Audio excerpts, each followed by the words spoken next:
अश्विनी के कानों में तेज तेज आती हुई ट्रैफिक की, सड़क की आवाजें धीमे धीमे कम होती गई।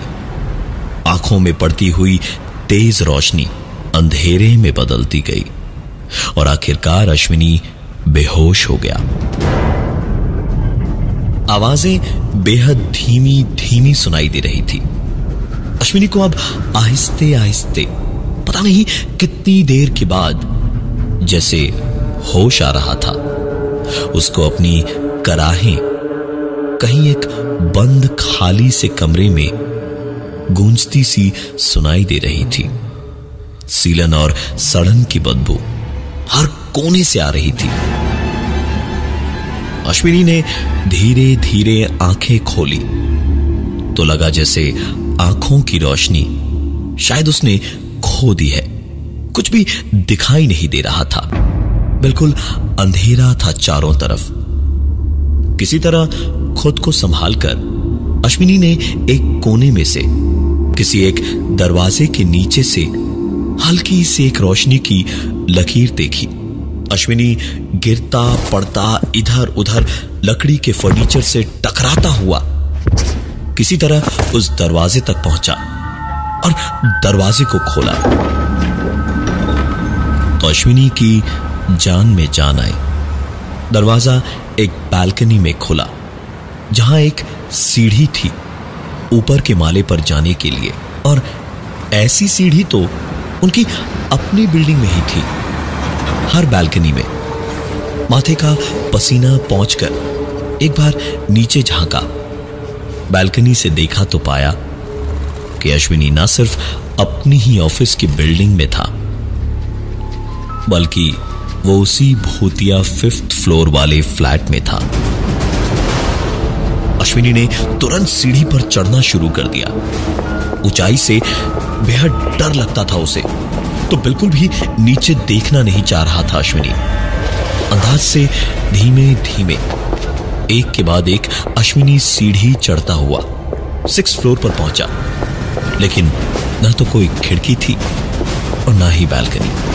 सीधे 7th फ्लोर की खिड़की तक अश्विनी पहुंचा और जोर जोर से खिड़की खटखटाने लगी। अश्विनी की जान में जान तब आई जब उसने सामने से विवेक को आते हुए देखा। जरूर विवेक उसे ढूंढता हुआ आ गया था। विवेक ने दरवाजा खोलते ही कहा, तू यहां क्या कर रहा है? अबे तुझे कुछ हो जाता तो? अश्विनी ने हाथ बढ़ाया तो विवेक ने उधर से उसका हाथ पकड़ के उसे ऊपर खींचना चाहा। जब अश्विनी ने बेवकूफी में एक सवाल पूछ लिया, पर तू यहां क्या कर रहा है? तुझे कैसे पता कि मैं यहां मिल सकता हूं? विवेक ने उसकी बात सुनी, मुस्कुराया और बस एक हल्का सा धक्का देकर विवेक ने अश्विनी को उस माले से नीचे फेंक दिया।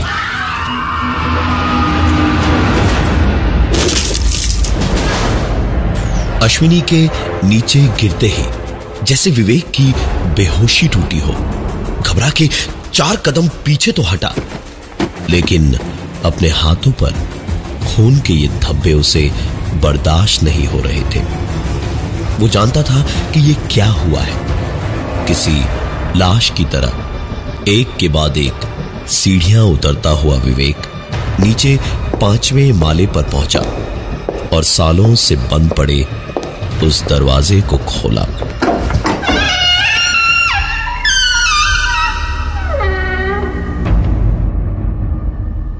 दरवाजा खुलते ही विवेक को किसी के रोने की आवाज दूर से सुनाई देने लगी।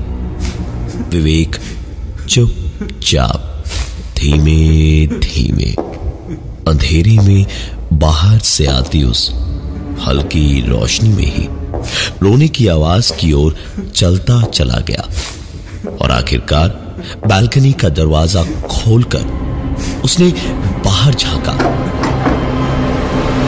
विवेक तो जैसे खुशी से उछल पड़ा। सामने उसकी ओर पीठ किए हुए बालकनी से नीचे झांकता हुआ रो रहा था।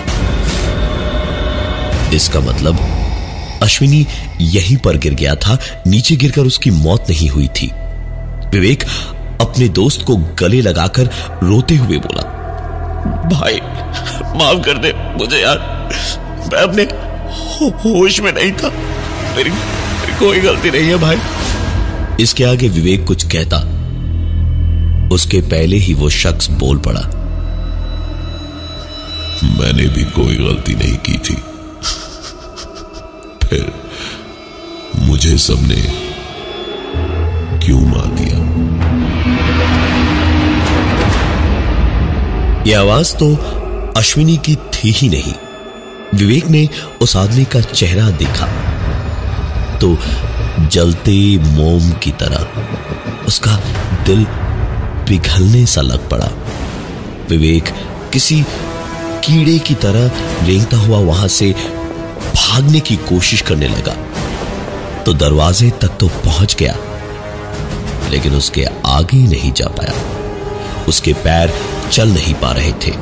पूरी जान लगाकर वो खुद को बचाने की कोशिश कर रहा था, लेकिन विवेक को उठाकर जैसे नीचे फेंक के ही वो आदमी दम लेगा, ऐसा उसने ठान रखा था।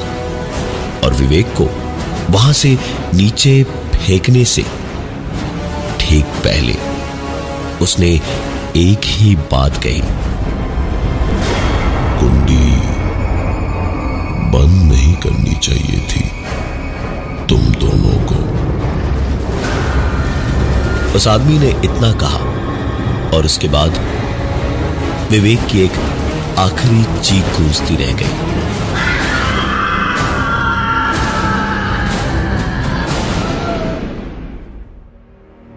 पुलिस को अश्विनी और विवेक की बुरी तरह से खून से लथपथ कई टूटी हड्डियों वाली लाशें अगली सुबह मिली। लोगों का कहना है कि 5वें माले पर एक चिटफंड कंपनी हुआ करती थी।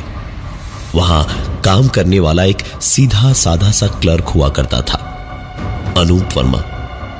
पूरे घर का बोझ वही उठाता था। पहली नौकरी थी उसकी।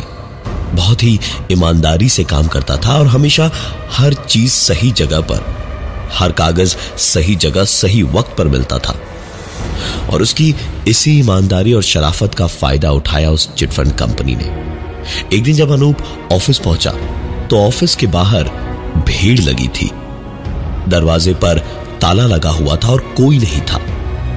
बड़ी बड़ी चीख पुकार हुई और अनूप ने एक के बाद एक कईयों को फोन लगाया, लेकिन किसी ने फोन नहीं उठाया। और गुस्साई भीड़ ने उसे उसी ऑफिस का ताला तोड़कर अंदर फेंककर सामान को आग लगा के बाहर से कुंडी लगाकर अनूप को मार दिया। कभी कभी बंद किवाड़ों के पीछे सच्चाई और इंसानियत को बेमौत मार दिया जाता है, जिसकी बद्दुआएं हमेशा हमेशा के लिए रह जाती है, हमेशा हमेशा के लिए।